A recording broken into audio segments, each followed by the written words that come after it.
कर्ण की इस भूल के कारण 16 दिन मनाया जाता है श्राद्ध पक्ष। जानिए पौराणिक कथा।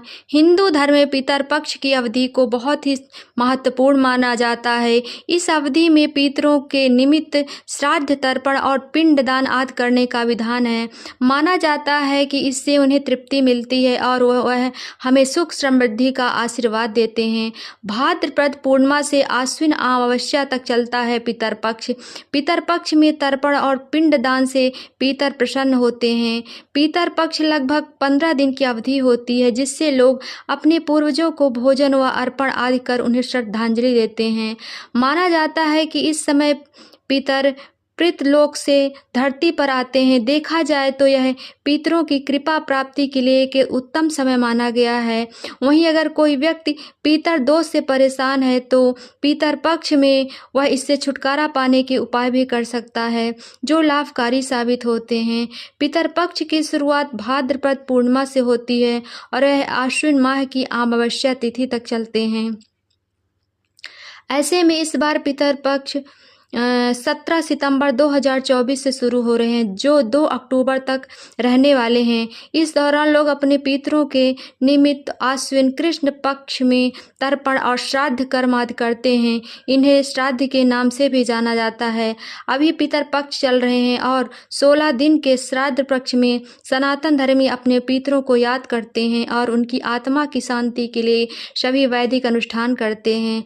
लेकिन बहुत कम लोग जानते हैं कि 16 दिन का पितरपक्ष दानवीर कर्ण की एक भूल के कारण मनाया जाता है और कर्ण के कारण ही पितृपक्ष मनाने की परंपरा शुरू हुई है।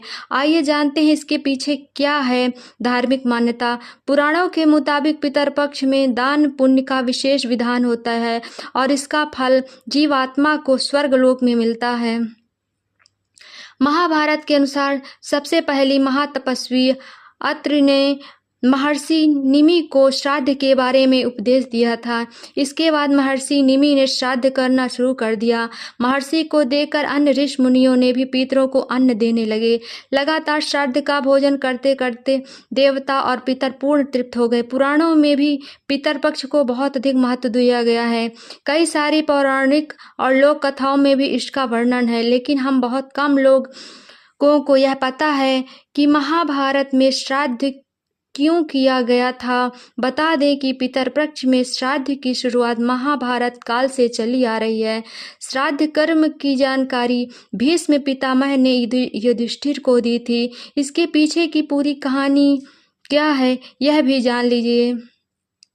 हिंदू धर्म में पितरों को 84 लाख योनियों में से एक माना गया है। मान्यता है कि विभिन्न लोकों में रहने वाली ये दिव्य आत्माएं संतुष्ट होने पर व्यक्ति पर आशीर्वाद बरसाती हैं, जिससे मनुष्य को धन, यश, कीर्ति आदि की प्राप्त होती है और कुल की वृद्धि होती है। इस तरह से देखो तो पितृपक्ष के दौरान किया जाने वाला श्राद्ध पूर्वजों के प्रति अपनी श्रद्धा और कृतज्ञता को व्यक्त करने का माध्यम है, जिससे प्रसन्न होकर पितर सुख समृद्धि प्रदान करते हैं। मान्यता है कि जब मृत्यु के बाद सूर्यपुत्र कर्ण की आत्मा स्वर्ग में पहुंची तो उन्हें वहां पर खाने के लिए भोजन की बजाय ढेर सारा स्वर्ण दिया गया। तब उन्होंने इंद्र देवता से इसका कारण पूछा तो उन्होंने कर्ण को बताया कि पृथ्वी पर रहते हुए उन्होंने कभी भी अपने पितरों के निमित्त भोजन, दान, तर्पण आदि नहीं किया है। तब कर्ण ने जवाब दिया है कि उन्हें अपने पूर्वजों के बारे में कुछ भी ज्ञात न था, इसलिए अनजाने में उनसे भूल हुई है। दानवीर कर्ण अपनी दानवीरता के लिए जाने जाते हैं और जीवन भर उन्होंने गरीब और जरूरतमंदों को धन और स्वर्ण का दान किया है।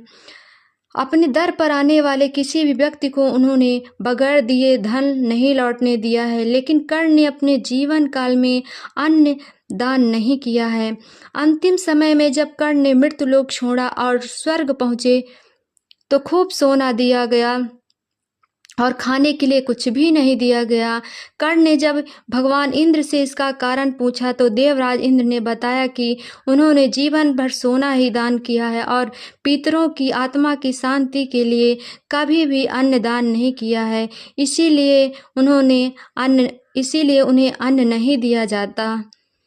तब कर्ण ने इस बात को लेकर अनभिज्ञता जाहिर करते हुए कहा कि मुझे अन्नदान के महत्व की जानकारी नहीं थी।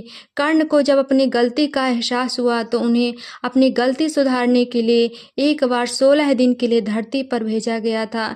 इन 16 दिनों में कर्ण ने अपने पूर्वजों को याद करते हुए तर्पण किया और भूखे और गरीबों को अन्न दान किया और फिर स्वर्गलोक चले गए।